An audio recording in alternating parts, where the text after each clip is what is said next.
The standard 56002 and the whole suite of standards that are issued now are pretty much the fundamental basis of our entire innovation management system. And the reason for that is the credibility of the ISO, which means really we're tapping into best practice globally. The fact that it's international and we're a global organization, so that I can reach out and have similar approach with multinational parts of our business and our clients. But actually, it's a really well written and good set of principles and documents to base our system on. So I can really easily integrate that with other parts of our system, 9001, in an integrated way.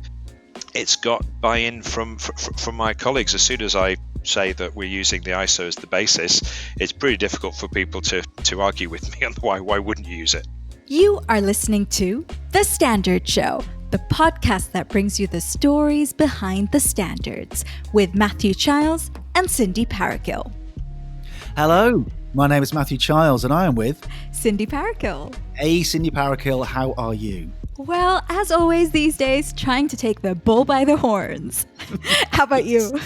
Well, trying to get the ball rolling and get back on track. Ooh, 2 for the price of 1 there. Nice. I like to provide value for money. Now, that's how are you, but where are you?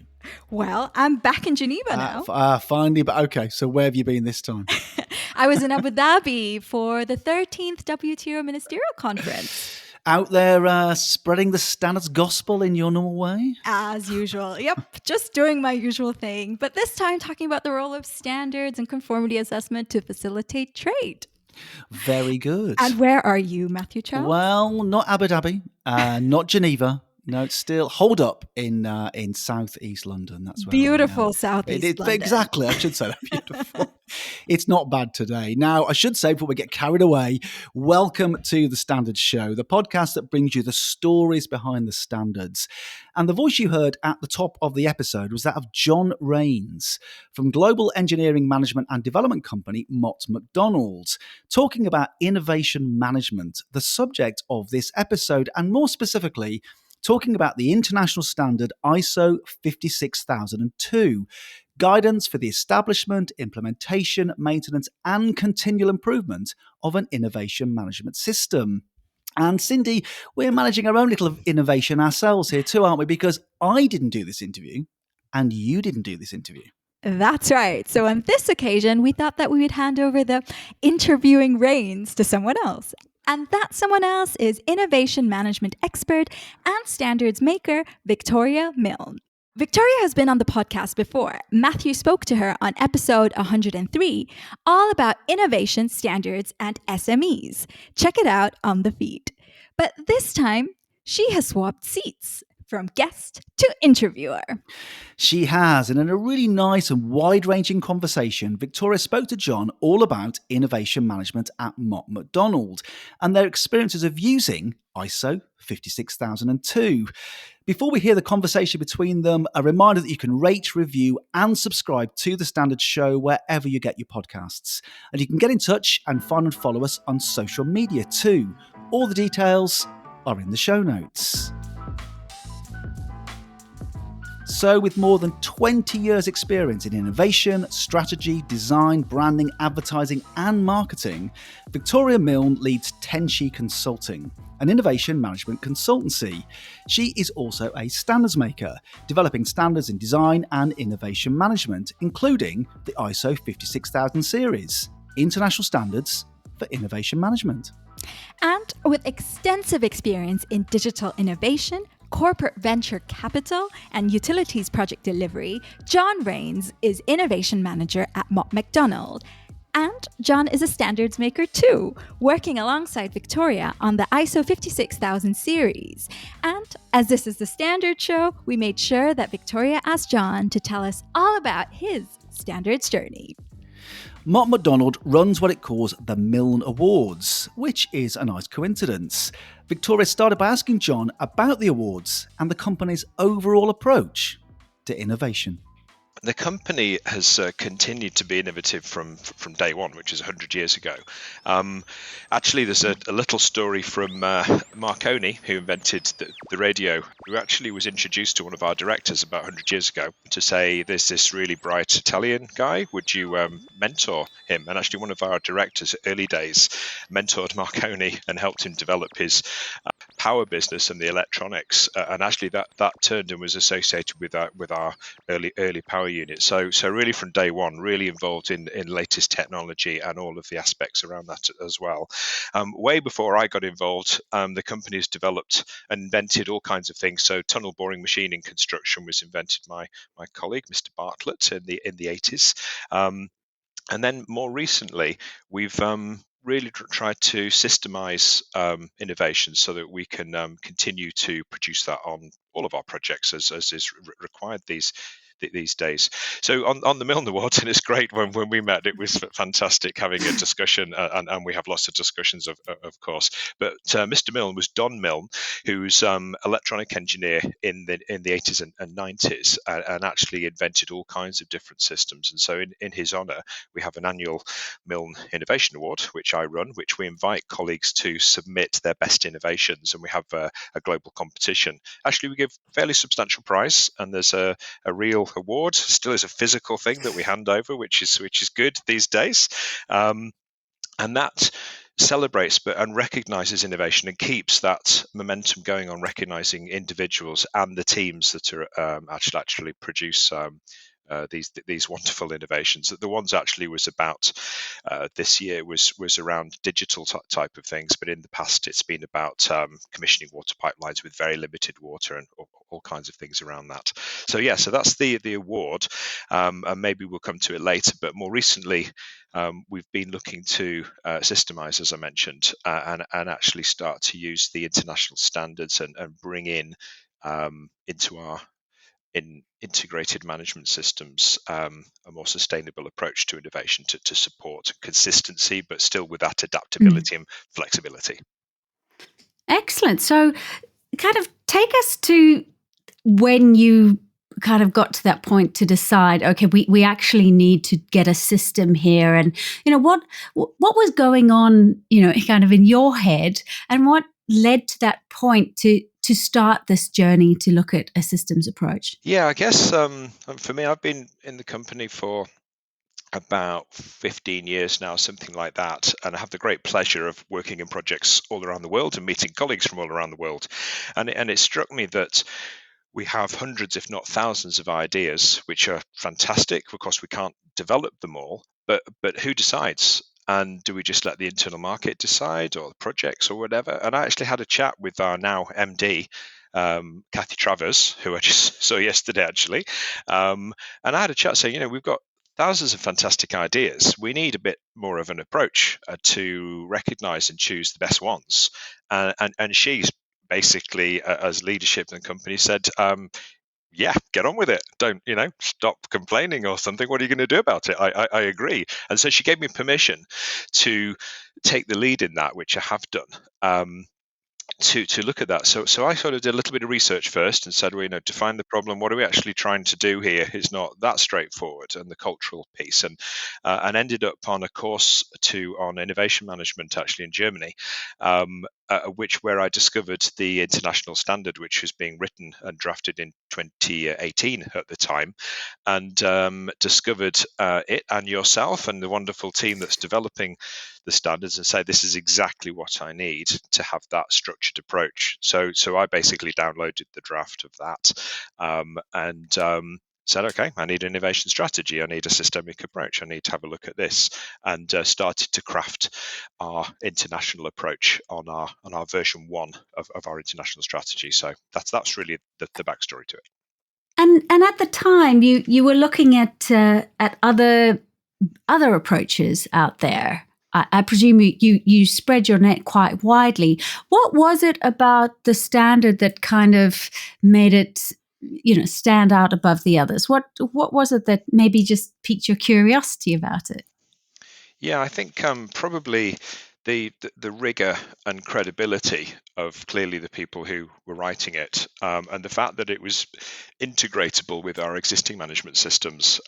This is in the context on the other research was reading about 200 books on the subject from the classic texts, and actually saying these are all different. Nobody has a consistent approach. I'm getting pulled in all kinds of different directions, and the standard with the credibility and the people who are writing it saying this is simple enough that I think we can bring it into the company, but clearly the rigor that's gone into it to address the key topics around it.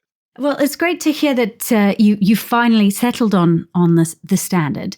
But kind of, what did you do from there? I mean, how do you go about implementing something like this? Where did you start? Yes, it's a good question. It is one thing having this lovely written document setting it all out. That if you do all of these things, innovation will happen and value will come out of the end. But yeah, that it is quite a journey. I think I'm still on that journey. Actually, it's we're 5 and a bit years in now from the first implementation. So I think how did I implement it? Carefully, thinking about the structure and the implementation plan was actually written in parallel and contained within our innovation strategy. So our document called Innovation Strategy has a section on implementation and splits it out into the different stakeholders. I took a 3-part approach really, which is probably top down, bottom up, and the middle as well. Recognizing you do need senior leadership or top management buy-in, otherwise there's no point with an initiative of this magnitude. You're really not going to get anywhere.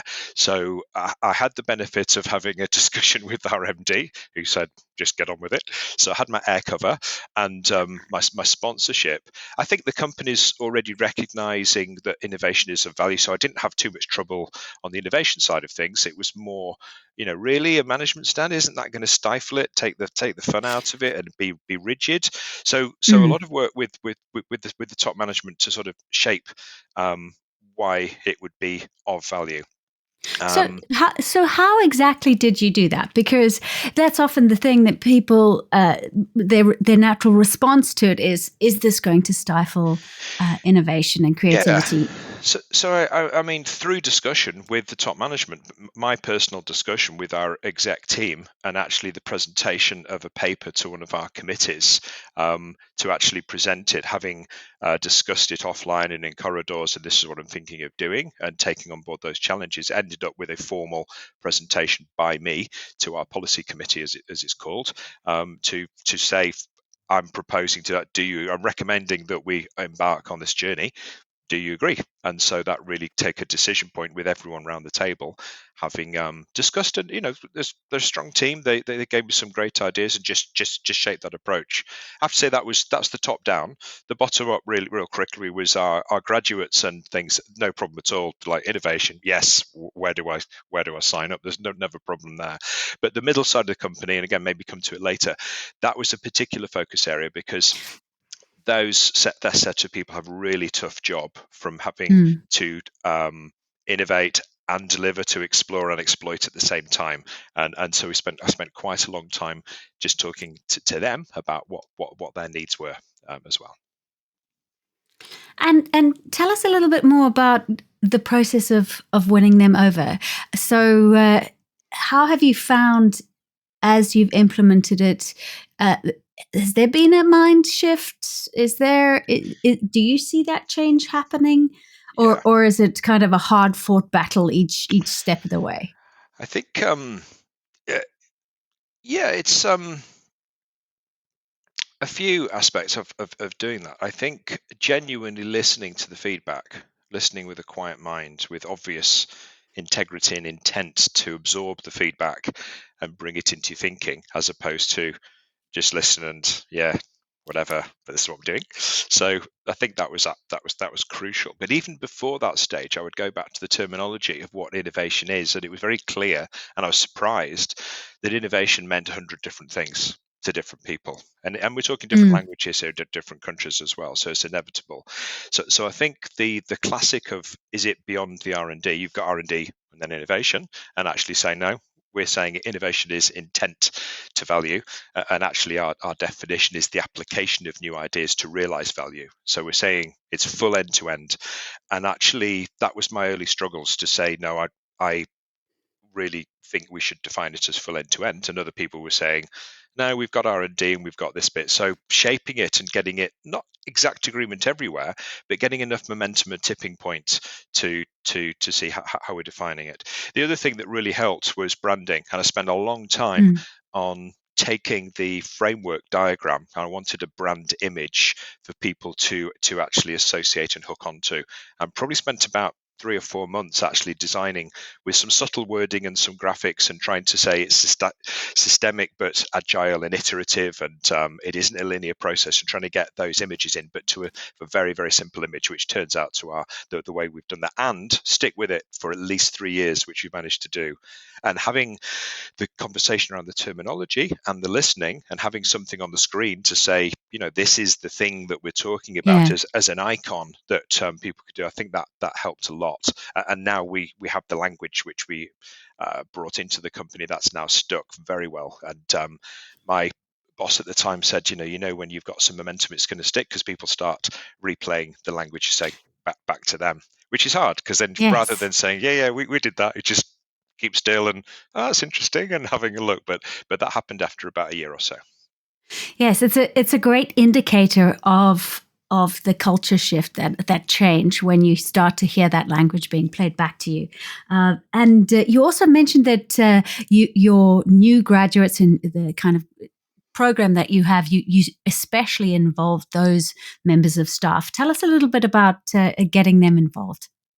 I guess a couple of aspects to refer to. One is in our induction program, we have a specific module on innovation which relates to our innovation strategy.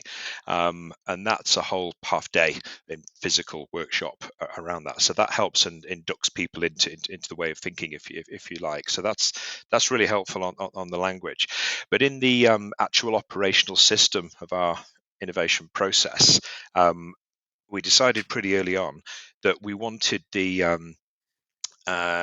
people coming out of university with latest thinking, maybe, to be involved in the early decision making on choosing the right innovations or the best innovations. And so actually our, as we call early career professionals, they're involved in the triaging of the ideas through our system. And they're the first point of contact, not to be administrators, but just to be up to date, maybe a little bit of challenge and bring in their own ideas, and also to have people who might be the project manager or the initiative manager of the idea to get really involved and excited about that aspect as well. And of course, a lot of it is their colleagues and friends who are actually submitting. So they're really at the heart of the system and right at the first decision point as we're taking a look at the ideas. And probably maybe just one more point on the connection through to the identifying opportunities and connecting through to strategy, which is really the first aspect of guiding people on what type of innovations and where we should be searching for those ideas and how it connects to generally where the company is going and what our clients need. That's excellent. There's clearly a kind of a golden thread that I'm picking up from your senior leadership who kind of gave you that autonomy to go out and discover this, and how that's replicated all the way through to your new grads, where you're effectively bringing them into the innovation management system and getting them to do the same. So it's a really, really nice to actually see that work through in a systemic way. And I think it's a key characteristic, wouldn't you say, to be able to go and explore ideas, to exploit those discoveries. Yeah, it's actively encouraged. And I have to say, before I was leading our innovation system, this is already a cultural aspect of the company where the senior leadership is very, very supportive of the new starters around the company. Anyone at any, we call them early career professionals because they might not be in their 20s, they might be in their 30s or 40s, but they're new to the company and they're early in their career. So most of them are coming out of university, but it's actually an inclusive policy to recognize someone new in their career who's taking on that as well. But the senior leadership has always done that since I've joined the company, and genuinely recognized that I'm talking to the future leadership of the company, and I'm really going to go and invest in supporting you in your careers. And so really I'm hopping onto that existing culture and enhancing it a little bit. So it was a great environment to be able to do that. And of course it's very good. And some of the my colleagues that I've been speaking to are now leading innovation in their own divisions and units, and they got excited. Some of the courses that I give internally, maybe sometimes someone reaches out to me after and say, I was really interested in that. How can I get involved? I'd like to get really stuck in. And so I'm sort of picking those people out and saying, well, you can lead on this and that one. So that's in that way, we not only engage with the new community each year and coming in from all over different parts of the world, but actually some of those are self-promoting and we can promote them into leadership positions on innovation around the company as well. And maybe as a final point, we also have our leadership program for Horizons and emerging leadership and a senior ever, so there's about 4 levels, and each of those actually has an innovation module in it as well, which I've been crafting as well. So it really does reinforce through that as people's careers develop. We've started touching on this systemic nature of your innovation management system, not only kind of culturally, but how it's plugging into your training and development and all of these aspects. But there's also something else that you've done that's quite radical when we think about approaches to innovation management in organizations, when it's often put off to one side. It's not allowed to have the systemic nature throughout the organization. It kind of sits in a separate building. It might have the foosball tables and the artificial grass and things like that. But you've taken an approach with regards to your actual operating model and your innovation management. Can you tell us a little bit about what you've done there and kind of the thinking behind it? The overarching thinking for that, how we operationalized it in the operating model, I guess comes from the principles from the standard. The principle 4 is talking really about the cultural side and how you need to blend the inspiration and the early side with the effective execution. So that was always in mind around that, or explore and exploit and how you blend that. In the first iteration of the strategy, I went very much with our technical practices, as we call them, which kind of a horizontal organizational structure across the company, which was great at the inspirational side and the new ideas, but wasn't so good at the execution and getting our ideas developed and through into projects. So actually in our second iteration, I flipped that and I went vertically through the organizational structure. But also purposefully gave a lot of autonomy to the business units in the divisions and actually split out the strategy into 2 levels. So that was where we had a global innovation strategy, very light touch, which reflected the ISO and the main aspects, and took on board how we were investing, what kind of intent and which particular subjects that we're looking at, with a little bit of guidance, but actually as a level down from that, setting multiple innovation plans, which referred to the overall innovation strategy, but set their plans in their local contexts. And that gave a lot more ownership and a lot more flexibility and a lot more context to the local clients and their level of maturity and the competency of the teams as well. And that made a big change. So we had the benefit of here's generally how you should innovate, best practice and some guidance and direction, but then link the actual plan to the context and their ownership. So now we have what we call technical excellence leaders, and we have about 40 individual plans, which are very flexible, and they can, I suggest what should be in them, but they decide, they own it, and they evolve. And I think that was a real benefit and real step change in our journey to look at that. Well, it's created a high degree of adaptability, wouldn't you say, in how the structure is able to take on new challenges, respond to the markets. It gives you a lot more resiliency, I would say, especially when you've got times of crisis where things are kind of moving at pace, new technologies coming on board and that sort of thing. Yeah, it does, and it's really taking the 8 principles from the ISO and putting them into practice on that implementation. So they're all set out, so they're all right in front of me. It's putting them into that place. So we're probably um, bringing on board multiple principles. In going back to your earlier question on how do we implement, I hadn't really thought about it like that, but probably taking a few principles and building up to the full 8. And you're right, that does give us a lot of adaptability and resilience around that. The other thing it gives us is great practice developed locally, which of course we can feed back on our management system review, and people are taking the process and they challenging what I've set up and saying, well, actually in our context we're doing it this way, we're having different people decide, or we're going externally with open innovation or something, and that can then feed back to the master system or the global innovation strategy. Not to completely change it and say that's best practice and roll that out everywhere, because it has to be in the context of that client group, language, culture of the country, but just to maybe offer it out to some of the other plans and tweak it. And then kind of every 3 years we do a refresh, and I'm just in the process of doing that now on our strategy. So yeah, the adaptability, but it also gives us best practice to and some amazing things that I and our team would never have thought of. So yeah.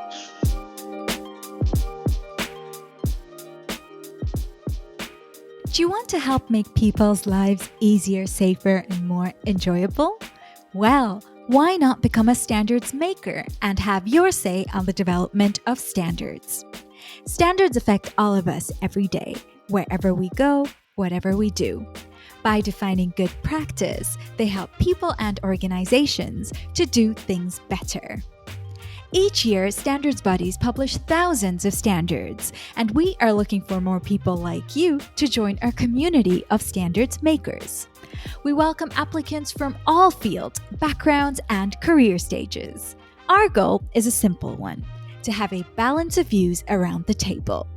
By becoming a standards maker, you could help to improve the way things are made and done, like creating healthier and more inclusive workplaces, developing higher quality healthcare systems, making advances in AI governance, or accelerating climate action, and many, many others.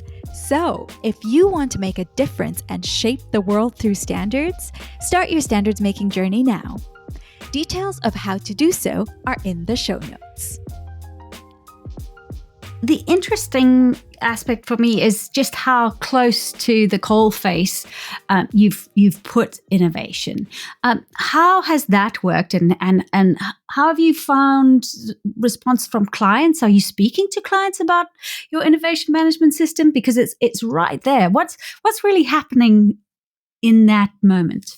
I mean, we're a projects business as a primary engineering consultancy on that side of things, and the management and development side, and so the vast majority of our time is working with clients across pretty much everybody in the company.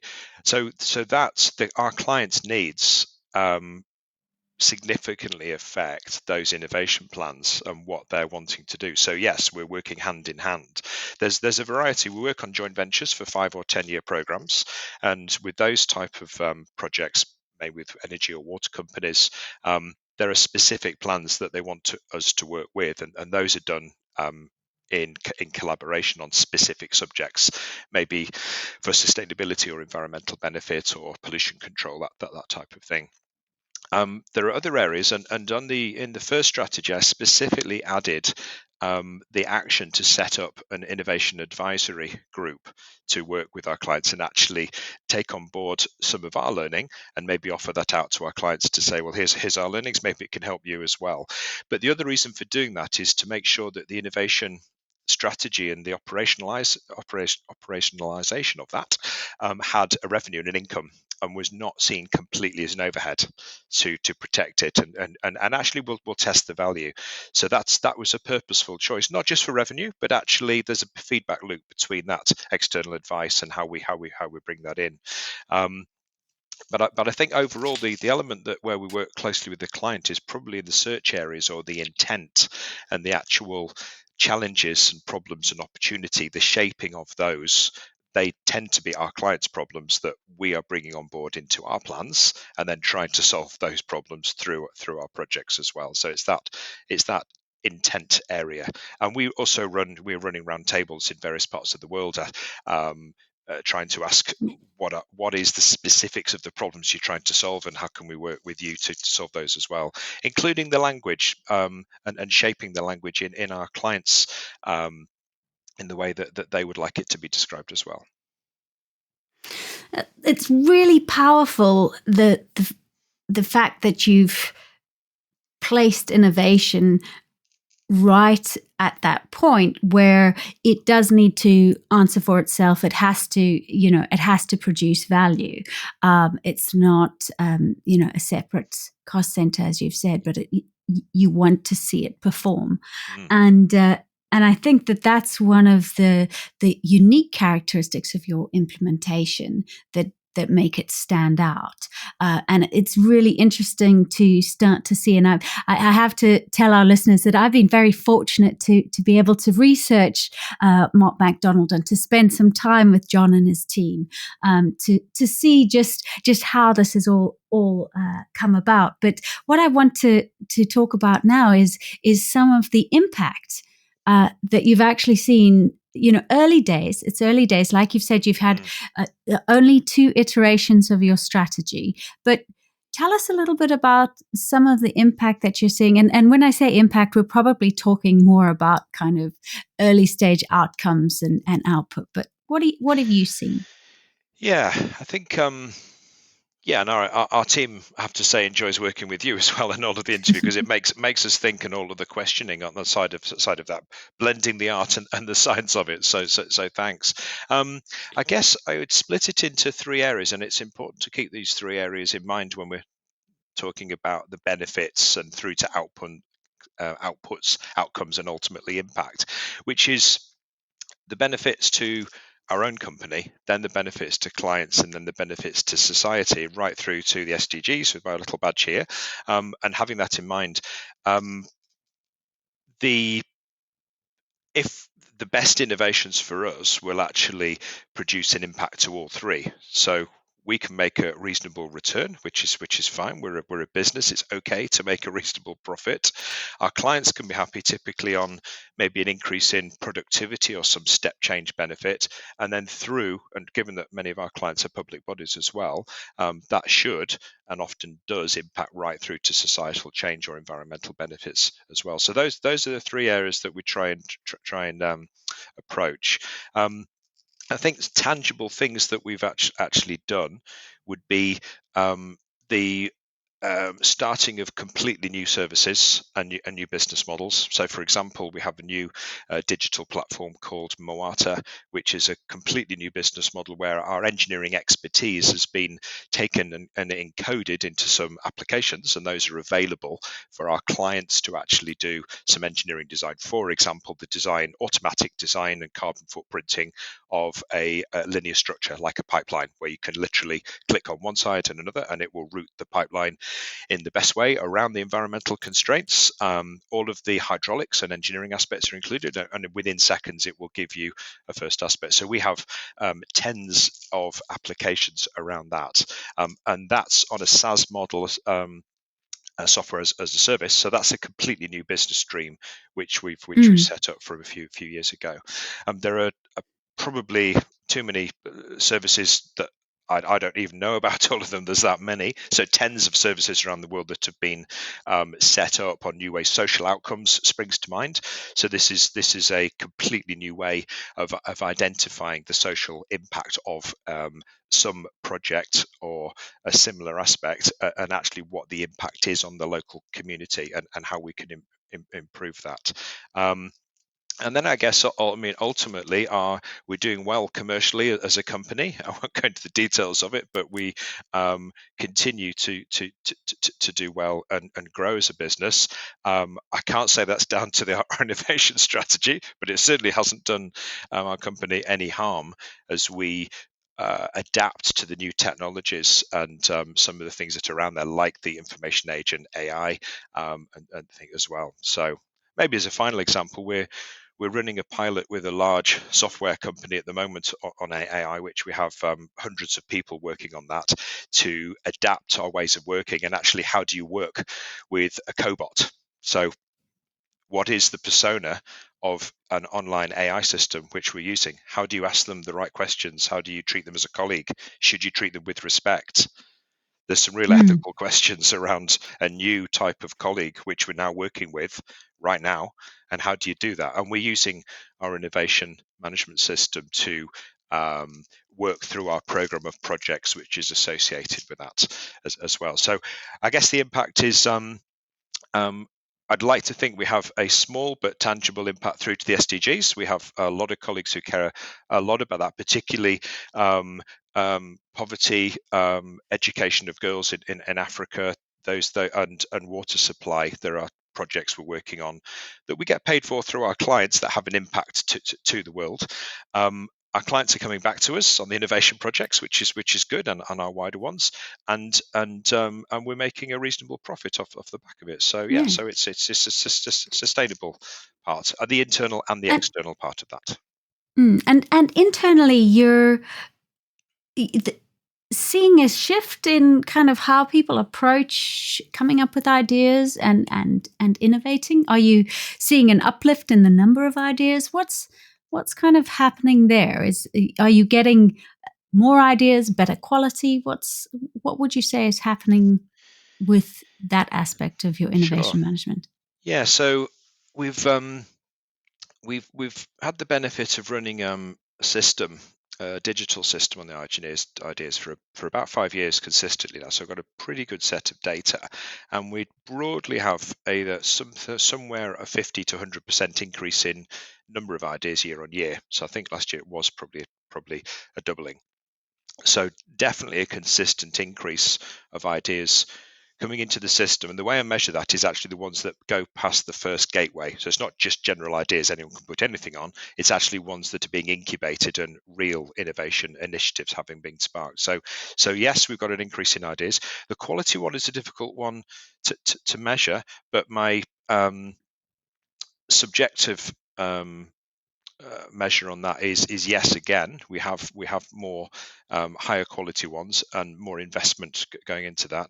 We actually probably have less ideas being progressed at that stage, but less of more ideas. And what I've tracked is the amount of funding going in. So we've got a smaller number of ideas with larger funding, which is kind of what you want, because you want the funnel and have a little bit of a focus.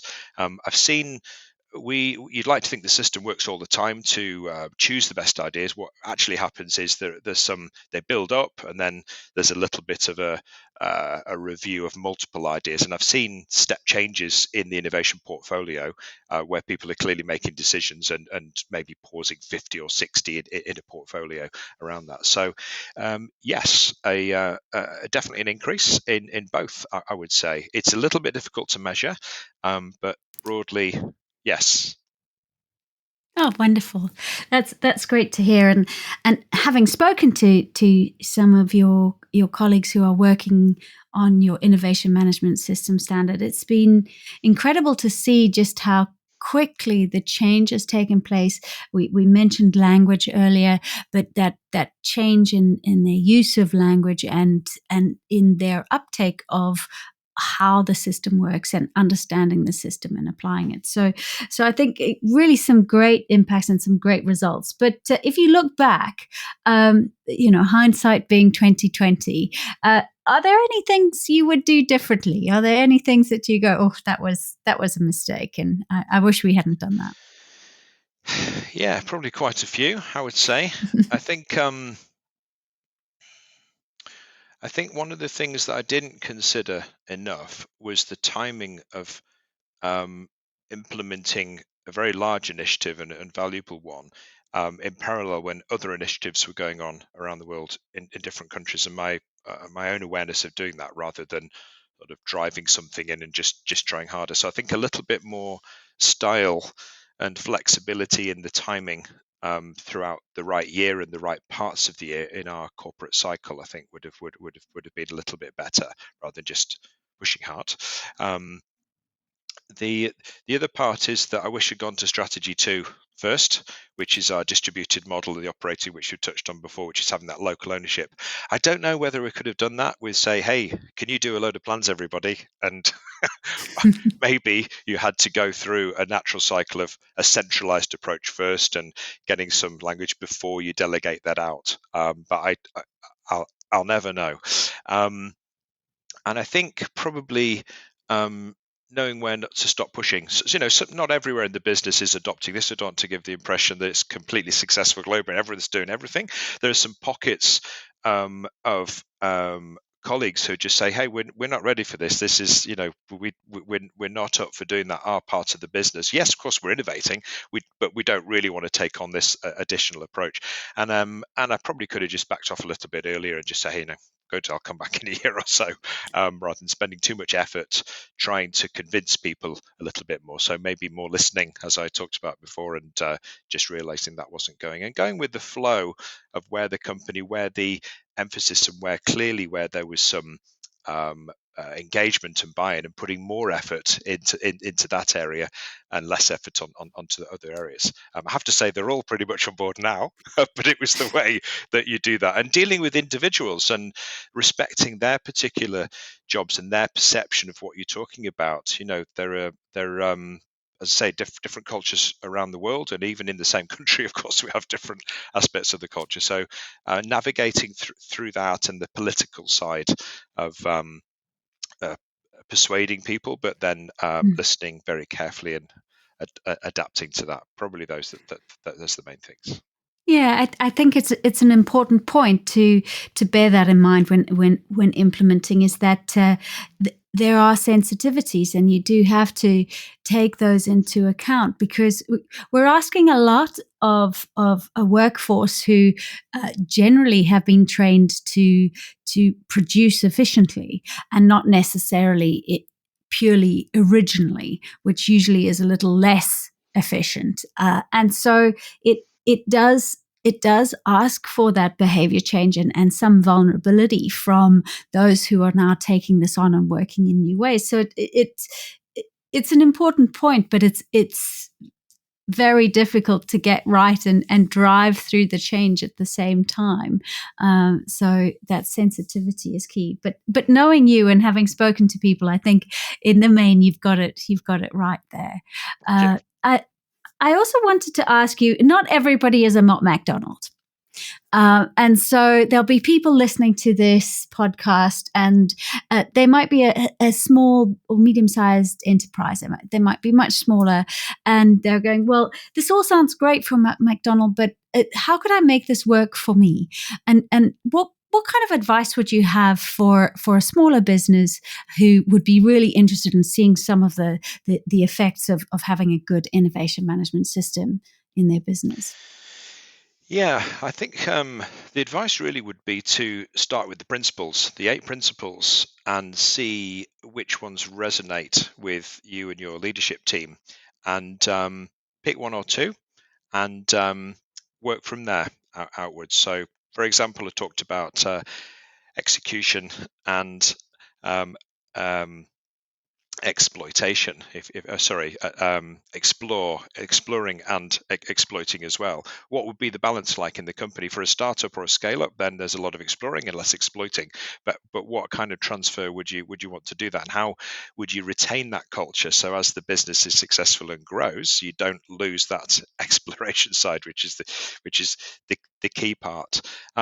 So yeah, I'd look at the principles, work from there, reach out to some of the experts who may be able to help around this kind of area. I think on the there is some evidence that valuations of companies and ESG aspects and innovation capability and capacity is being looked at by funders as well. So having a route through to the ISO, awareness of the ISO, maybe the principles wouldn't take too long.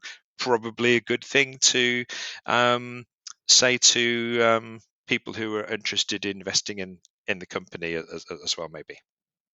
Yeah, I think what it does help to achieve is constant innovation wins, so that you lower that failure rate, and that you're able to see more of your innovation achieve value, which for us is the success that we're looking for. Now, we actually get to also write the standard together, because not only have you found out all about 56,000 and the suite of innovation management system standard guidances, but you've actually got yourself involved in writing standards, which is fabulous. You joined the BSI committee, which we're both on, and now you're working right in the thick of it with the ISO, our technical committee 279. And so tell us a little bit about what it's like for John Raines working in writing standards, and kind of what you love about it. Yeah, I'm not sure I should be thanking you for inviting me into that forum as well. I think ultimately it was a great honour to be invited by yourself and colleagues to be serious about it, to recognise there's something that I could add that might help people around the world, and hopefully for many decades. So that's the first thing I would say.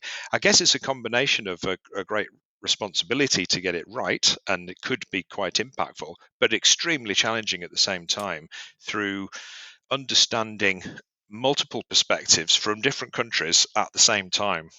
It's the ultimate in your listening skills, I think, through people who don't have English as a first language. And so you have to listen very, very carefully to what their intent and where they're coming from. And they all have really, really good points. Things I've never thought of before. Like, that's a great point, John, to suggest that, but that word doesn't translate into my language. Never thought about that before. And so that personal adaptability, to get the intent of the point and putting that into the standard, whilst really taking on board multiple positions and not watering it down to something that doesn't mean something. So lots of persuasive skills and listening. So I've learned a huge amount.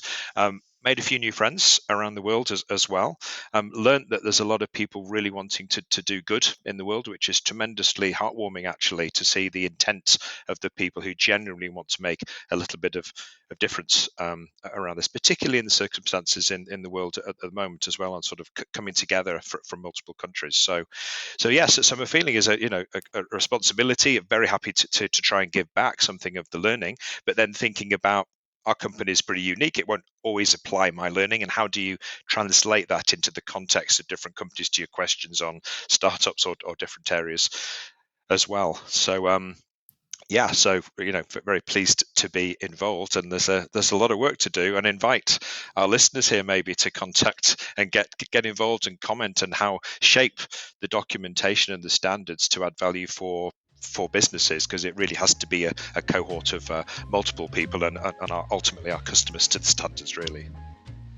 Our thanks to Victoria Milne and John Raines for their conversation about innovation management, and to Victoria for being our guest interviewer, our latest bit of innovation here on The Standard Show. Now, if you want to discover more about standards and innovation management, and ISO 56002 in particular, and how to get involved in standards just like Victoria and John, then check out the links in the show notes. And a reminder that the show notes are also where you can find details of our socials and all of the other ways to get in touch with us here on The Standard Show. You have been listening to an episode of The Standard Show, the podcast that brings you the stories behind the standards, with Matthew Childs and Cindy Paragill.